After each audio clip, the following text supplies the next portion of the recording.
श्रोताओं नमस्कार। क्षेत्रीय समाचार एकांश के कोविड-19 विशेष कार्यक्रम में मैं आपके साथ हिना जोशी छेत्री। श्रोताओं, जनपद पिथौरागढ़ में कोरोना वैक्सीन टीकाकरण को लेकर लगातार तैयारियां पूरी की जा रही हैं। शासन की गाइडलाइंस के अनुसार जिले में 10 सेशन साइट्स यानी टीकाकरण केंद्र बनाए गए हैं। जिला मुख्यालय में जिला चिकित्सालय और महिला चिकित्सालय को सेशन साइट बनाया गया है। जिलाधिकारी डॉक्टर विजय कुमार जोगदंडे द्वारा जिला महिला चिकित्सालय पिथौरागढ़ का निरीक्षण कर तैयारियों का जायजा लिया गया। निरीक्षण के दौरान जिलाधिकारी द्वारा चिकित्सालय की विभिन्न व्यवस्थाओं आदि के संबंध में जानकारी लेते हुए आवश्यक निर्देश स्वास्थ्य विभाग के अधिकारियों को दिए गए। उन्होंने कहा कि शासन द्वारा दिए गए निर्देशों के अनुसार संपूर्ण तैयारियां पूर्ण करते हुए कार्य किए जाएं। उन्होंने इस हेतु होने वाले पूर्वाभ्यास यानी ड्राई रन की भी सभी तैयारियां पूरी करने के निर्देश दिए। निरीक्षण के दौरान मुख्य चिकित्साधिकारी डॉक्टर HC पंत, प्रमुख चिकित्सा अधीक्षक डॉक्टर KC भट्ट समेत चिकित्सा विभाग के अन्य अधिकारी और चिकित्सालय का स्टाफ मौजूद रहा। तो श्रोता, ये थी पिथौरागढ़ में ड्राई रन को लेकर हो रही तैयारियों के बारे में जानकारी। अब सुनिए बागेश्वर में ड्राई रन को लेकर क्या क्या तैयारियां की जा रही हैं। कोविड-19 वैक्सीनेशन के लिए होने वाले ड्राई रन को सफलतापूर्वक संपादित करने के लिए जिलाधिकारी विनीत कुमार के निर्देशन में ड्राई रन हेतु तैनात किए गए वैक्सीनेटर, वैक्सीनेशन ऑफिसर, सुरक्षा कर्मचारियों और डाटा एंट्री ऑपरेटरों को विकास भवन सभागार में मुख्य विकास अधिकारी DD पंत की अध्यक्षता में प्रशिक्षण दिया गया। इस अवसर पर मुख्य विकास अधिकारी DD पंत ने कोविड वैक्सीनेशन के ड्राई रन हेतु तैनात किए गए अधिकारियों और कर्मचारियों को संबोधित करते हुए कहा कि उन्हें जो दायित्व और जिम्मेदारियां सौंपी गई हैं, उनका निर्वहन ठीक प्रकार से करें और वैक्सीनेशन के संबंध में उन्हें जो भी प्रशिक्षण और जानकारी उपलब्ध कराई जा रही है उसे भली भांति समझ ले, ताकि वैक्सीनेशन के समय किसी भी प्रकार की कोई समस्या उत्पन्न न हो। इस दौरान संबंधित अधिकारियों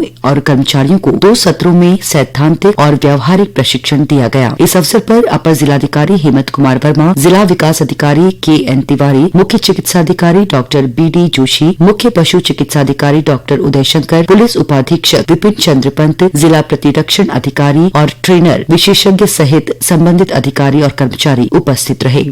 कोविड-19 वैक्सीनेशन से संबंधित काफी सारे सवाल हैं जिनका जवाब जानने के लिए हम सभी को उत्सुकता है। तो इससे संबंधित कुछ महत्वपूर्ण प्रश्नों के उत्तर स्वास्थ्य मंत्रालय द्वारा जारी किए गए हैं। तो आइए श्रोताओ, हम आपको सुनवाते हैं कोविड-19 वैक्सीनेशन से संबंधित प्रश्न और उनके उत्तर।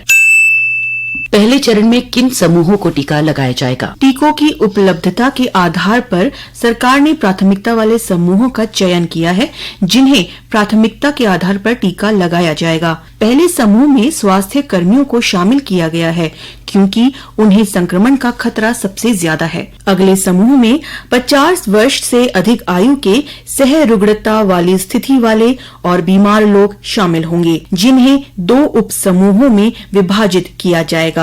पहला 60 वर्ष और उससे अधिक उम्र के लोगों को पहले टीका लगाया जाएगा और दूसरा पहले उप समूहों के बाद 50 से 60 वर्ष के बीच की आयु के लोगों को टीका लगाया जाएगा। मुझे कोविड-19 वैक्सीन के लिए क्यों चुना जा रहा है? भारत सरकार ने सबसे अधिक जोखिम वाले समूहों को प्राथमिकता दी है, उन्हें पहले टीका मिलेगा।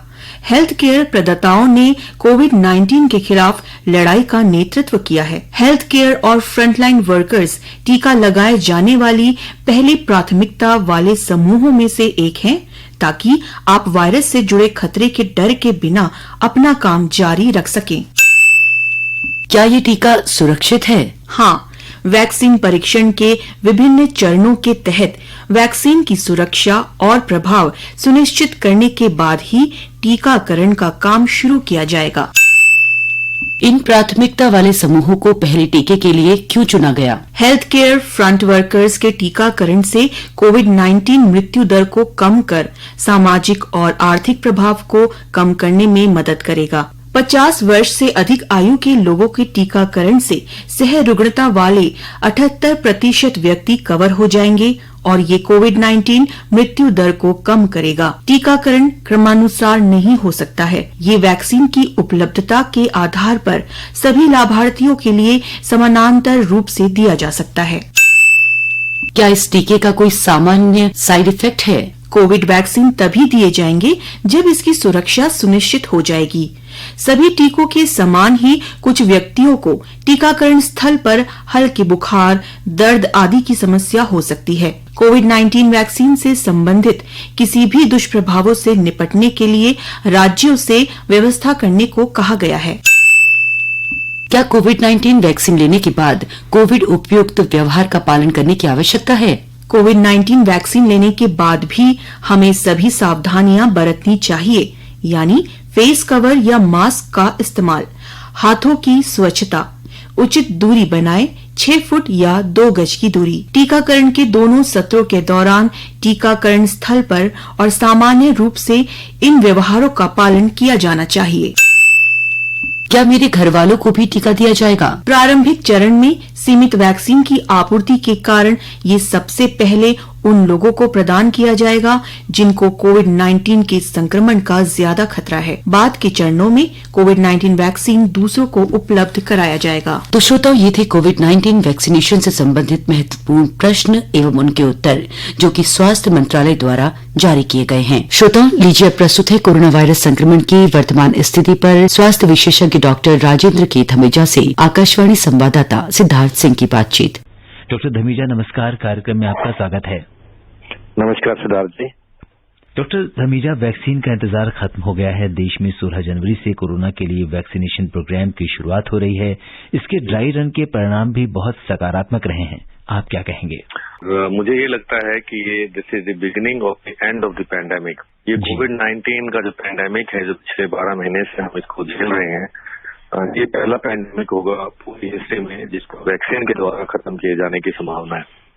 सो ये बहुत बड़ा इम्पोर्टेंट स्टेप है और मुझे ये लगता है कि अब हमें जो है होप जो है नजर आ रही है, लेकिन इसके साथ साथ कॉशियस ऑप्टिमिज्म भी है कि हमें वैक्सीन आने के बाद भी अपना कोविड एप्रोप्रिएट बिहेवियर जो है वो जरूर जारी रखना है, क्योंकि अभी समय लगेगा इस पैंडेमिक को इरेडिकेट करने के लिए या कंट्रोल करने के लिए। जी, बहुत महत्वपूर्ण बात डॉक्टर धमीजा आपने हमारे श्रोताओं से शेयर करी है कि हम कोविड एप्रोप्रिएट बिहेवियर को अपनाना जारी रखेंगे चाहे हमें वैक्सीन भी लग जाए। आपसे एक बात और पूछना चाहेंगे कि इस समय लोगों के मन में इन वैक्सीन की सेफ्टी, इफिकेसी और एफिशिएंसी को लेके बहुत सारे मन में सवाल आ रहे हैं, क्योंकि बहुत सारी अगर हम देखें तो सोशल मीडिया पर और अन्य माध्यम से लोग इसके बारे में बहुत सारी भ्रामक खबरें भी फैला रहे हैं। इसके बारे में आप क्या कहेंगे?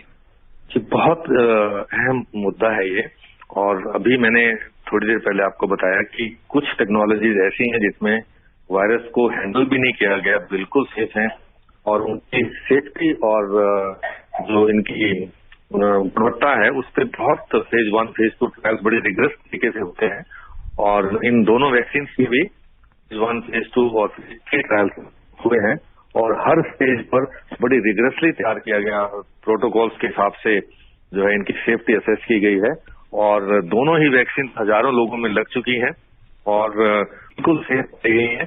और जो हमारे रेगुलेटर्स हैं और जो रेगुलेटर्स जिनका की रिकमेंडेशन पे अप्रूव करते हैं, उस कमेटी के मेंबर्स जो बहुत एक्सपर्ट्स हैं इसी फील्ड में हैं, उन्होंने बड़ी बारीकी से एक एक चीज को देखा है और तभी रेगुलेटर ने अप्रूव दी है। तो ये बिल्कुल सेफ है और इनमें किसी तरह का भी कोई भी अभी तक रिस्क नहीं मिला है, और अभी 30 देशों में ये वैक्सीन लग भी रही है। आपको पता होगा कि यूएसए में और ब्रिटेन में ये दिसंबर के 1st और 2nd वीक से लग रही हैं, अब 30 देशों में लग रही हैं जी। और अमेरिका में कम से कम 53-54 लाख लोगों को लग चुकी है। उसी से अंदाजा लगा सकते हैं कि ये वैक्सीन बिल्कुल सेफ है, इसमें किसी प्रकार का संशय नहीं है। और भारत में भी जब ये शुरू होगा 16 तारीख को मेरे डॉक्टर सबसे पहले लगवाएंगे, तो इसलिए आपको अंदाजा लग सकता है कि जब डॉक्टर्स भी लगवा रहे हैं और तो दूसरों के लिए कितना कॉन्फिडेंस बनना चाहिए, बिल्कुल संशय नहीं होना चाहिए, और सभी लोगों को वैक्सीन जब उनका नंबर आएगा वो जरूर लगवानी चाहिए। डॉक्टर धमीजा, ये आपने बहुत महत्वपूर्ण बात बताई कि जब सारे हमारे जो डॉक्टर्स हैं वो इस वैक्सीन को सबसे पहली कतार में हैं इस वैक्सीन को लगवाने के लिए, तो किसी भी व्यक्ति के अंदर ये भ्रम नहीं रहना चाहिए कि इसकी इफिकेसी को लेके, इसकी इफिशिएंसी को लेके। डॉक्टर धमीजा, आपसे एक बात और जानना चाहेंगे कि इस समय कोविन ऐप की बहुत चर्चा है और वैक्सीनेशन प्रोग्राम के लिए ये ऐप बहुत ही महत्वपूर्ण है। अगर हमने ड्राई रन के दौरान देखा तो किस तरीके से ये वैक्सीन लॉजिस्टिक्स, रजिस्ट्रेशन, इस तरह की प्रक्रिया में सहायक होता है? देखिए सिद्धार्थ जी, कोविन जो है फर्स्ट टाइम ये digital end to end application है जो वैक्सीन डिस्ट्रीब्यूशन मैनेजमेंट के लिए बनाई गई है, और बहुत ही महत्वपूर्ण और बहुत ही प्रोमिजिंग ऐप है। ये न केवल भारत के लिए बल्कि दूसरे देशों के लिए भी एक एग्जाम्पल होगा कि इतना लार्ज स्केल पर जो हम वैक्सीनेशन का प्रोग्राम चलाने जा रहे हैं उसमें इस ऐप की बहुत भूमिका रहेगी। इस ऐप, ये सिर्फ ऐप जो है रजिस्ट्रेशन और वैक्सीनेशन की एक्चुअल प्रक्रिया के साथ साथ, ये जैसे ही वैक्सीन की डोजेज जो है मैन्युफैक्चरिंग अब से चलेंगी, चाहे वो बाई एयर चलेंगी या बाई रोड चलेंगी, और डिफरेंट स्टेट सब में जाएंगी, या नेशनल ऐप जैसे कार्बन में, करनाल, कोलकाता और मुंबई में, तो उन सब के रियल टाइम में उनका टेम्परेचर जो है ये मॉनिटर करेगी, और उसके साथ साथ जितनी डोजेज कहाँ गई हैं, किस जगह पर कितने लोग हैं, सब लोगों की जो है ये सूची के हिसाब से तय करेगी कि कितना कहाँ पे सेंटर में कितने लोग आएंगे ताकि सेंटर बने। तो पूरी लॉजिस्टिक्स इस ऐप के थ्रू डिस्ट्रीब्यूशन की और वैक्सीनेशन की चलेगी, और ये बहुत सक्सेसफुल रही है अभी तक जो ड्राई रन हुए हैं। हालांकि रियल टाइम में जब आप आएगा ग्राउंड रियलिटीज में तो और ज्यादा पता लगेगा। मुझे उम्मीद है कि जितने हमने ड्राई रन में ग्लिचेज आए होंगे वो उनको एड्रेस किया गया उन मैकेनिज्म को, और इस ऐप के द्वारा जब आम जनता के लिए खुली अभी तो सब डॉक्टर्स की, हेल्थ केयर वर्कर्स की और फ्रंटलाइन वर्कर्स की सूचियां तैयार हो चुकी हैं, वो इस ऐप में डाली जा चुकी हैं। इस ऐप के थ्रू उन सबको SMS जाएगा कि फलां जगह पर फलां तारीख को आपको आना है वैक्सीनेशन के लिए, और उसके बाद वहां जब व्यक्ति जाएंगे वैक्सीन लगवाने के लिए तो उनकी रजिस्ट्रेशन, प्री रजिस्ट्रेशन होगी, फिर वेरिफिकेशन होगी, फिर उसके बाद वैक्सीनेशन लगेगी, फिर 30 मिनट्स के लिए ऑब्जर्वेशन होगी, और उसके बाद उस ऐप के थ्रू ये डाला जाएगा कि इस व्यक्ति को वैक्सीन लग चुकी है। फिर उसके बाद फिर SMS आएगा सेकंड डोज के लिए कि कहाँ जाना है, कब लगेगी, और सेकंड डोज लगने के बाद फिर QR कोड के थ्रू एक सर्टिफिकेट भी जनरेट होगा जिससे आपके पास ये प्रूफ रहेगा कि आपने वैक्सीनेशन लगवाया है। तो इस ऐप में अभी तक 3 ड्राई रन हो चुके हैं different parts of the country में। जो भी सिस्टम्स को चेक किया गया है सभी के सभी ठीक पाए गए हैं, और आज मुझे उम्मीद है कि अगर ये हमारे यहाँ पे सक्सेसफुल रही तो ये दूसरे देशों में भी बहुत सक्सेसफुल रहने की इसकी उम्मीद है, और हम मदद कर पाएंगे दूसरे देशों से। और डॉक्टर धमीजा, अगर कोई व्यक्ति कोरोना पॉजिटिव है, वैक्सीनेशन प्रोग्राम चल रहा है, उसका रजिस्ट्रेशन हो चुका है, तो क्या उसे वैक्सीन लगवाना चाहिए या ठीक होने का इंतजार करना चाहिए? देखिए, किसी को कोरोना हो चुका होता है तो सबसे पहले तो उसको मॉनिटरिंग की जरूरत है, और अपना जो है मॉनिटर करें। अगर होम आइसोलेशन में है तो आइसोलेशन में रहें, और अगर हॉस्पिटलाइजेशन है तो हॉस्पिटल में रहें, और जब तक वो इन्फेक्टिव है तब तक तो बिल्कुल भी बाहर नहीं जाना चाहिए, क्योंकि वो औरों के लिए भी रिस्क है जी। तो अगर कोरोना को कोई मरीज है वो उनको हम होम आइसोलेशन के लिए इसीलिए कहते हैं कि ताकि दूसरों को उसके संक्रमण से बचा जा सके। तो ऐसे व्यक्ति को जिसको कोरोना है आज की तारीख में, उसको आइसोलेशन में रहना चाहिए या हॉस्पिटल में रहना चाहिए, और दूसरी जगह पे पब्लिक प्लेस पे वैक्सीनेशन सेंटर पे बिल्कुल भी नहीं जाना चाहिए। जी डॉक्टर धमीजा, ये बात हो रही थी कि वैक्सीनेशन में अगर 2 डोज लेना है, अगर किसी वजह से कोई व्यक्ति दूसरी डोज नहीं ले पाता है तो उस केस में क्या होगा? देखिए, दूसरी डोज जब भी अगर आप भूल भी जाते हैं, जब भी आपको मौका तो आपको ले लेना चाहिए। तो अगर आज आप मिस कर गए हैं तो जितनी जल्दी आप ले सकते हैं तो ले लें, क्योंकि पहली डोज जो है पूर्णतः आपको प्रोटेक्शन नहीं देगी, और दूसरी डोज बहुत महत्वपूर्ण है उसको प्रोटेक्शन को बूस्ट अप करने के लिए और पूर्णतः 100% प्रोटेक्शन देने के लिए। और इवन 2 डोजेस के बाद भी 2 हफ्ते का समय लगता है जब आपको जो है वैक्सीन का इफेक्ट आता है। तो टोटल 6 वीक्स की जो है ये टोटल टाइम लाइन है। पहली डोज से 4 हफ्ते बाद दूसरी डोज से 2 हफ्ते और फिर 6 हफ्ते बाद आपको वैक्सीन की प्रोटेक्शन होती है। सो इम्पोर्टेंट है सेकंड डोज लगवाना, और अगर आप किसी कारणवश नहीं लगवा पाए तो जब भी आपको मौका मिले जल्दी से लगवा लें।